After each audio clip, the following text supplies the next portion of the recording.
Guys আজ আমার 50,000 followers পুজে গেছে। সেই খুশিতে মাঠে মারুতি নিয়ে চলে এসছে।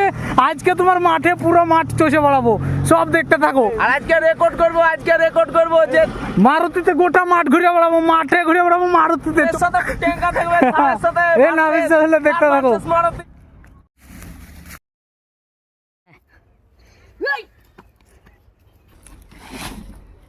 থার কি বলে মারুতি মাঠে চলবে এখন। ড্রাইভার সব মাঠে গাড়ি নিয়েছে, কেমন লাগছে? আমাকে বহুত মজা লাগছে, মনে হচ্ছে উড়িষ্যার ন্যাশনালে এসেছি আমি, তো বহুত মজা লাগছে। আমি আজ খুব হ্যাপি। গাড়িতে কত কত কুইন্টাল মাল লোড হলো? ওই মোটামুটি 20 কুইন্টাল মতন আছে। থারকে পাল্লা দিতে তার জন্য মাঠে নামেছো? থারে কি, এই তো পাহাড়ে উঠা গাড়ি, পাহাড়ে একদম 2.5 লক্ষ। ঠিকই হয়েছে, চালাও, স্টার্ট করো।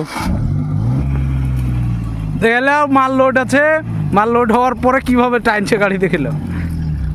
এই চলছে সন্ধ্যাবেলা, রোজা খোলার আগে মাঠের মাঝে গাড়ি। ঢেলের ভুঁয়ে এবার দেখা যাক পারবে কি না। গাড়ি ঢুকছে ঢেলের ভুঁয়ে।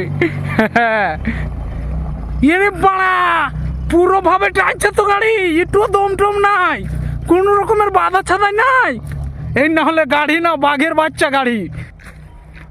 ঢেলের ভুঁয়ে পেছে চলছে, এদিকে দে চেপে দেখেন। আর একটা ড্রাইভার চলে আসছে, এদিকে একটা চলছে। 50,000 ফলোয়ার্স পুজে গেছে, তার মানে তোমরা আমার কাছে একটা ধামাকা কিছু দেখতে পাবো। আমরা 3 ভাইয়ে তোমার এমন কিছু করে দেখাবো যেটা তোমরা এর আগে কখনো দেখোনি। দেখেন আমাদের চলে এলো ব্যাং ওস্তাদের ছোট ভাইটা। হ্যাঁ, ইফতারের আইটেমও চলে এসছে। বাঘের বাচ্চা গাড়ি, শুধু লুক খান দেখো একবার। এই গাড়ি তোমার ঢেলের ভুঁয়ে নিয়েছে। আমাদের কাছে কোনো রকমের এক্সপেরিমেন্ট করতে বাকি থাকি না, সব রকমের এক্সপেরিমেন্ট আমরা করে থাকি। হ্যাঁ, তো আমাদেরকে ফলো করে রাখবে আর সাহায্য করবে আরও রং বেরঙের এক্সপেরিমেন্ট করার জন্য। হ্যাঁ।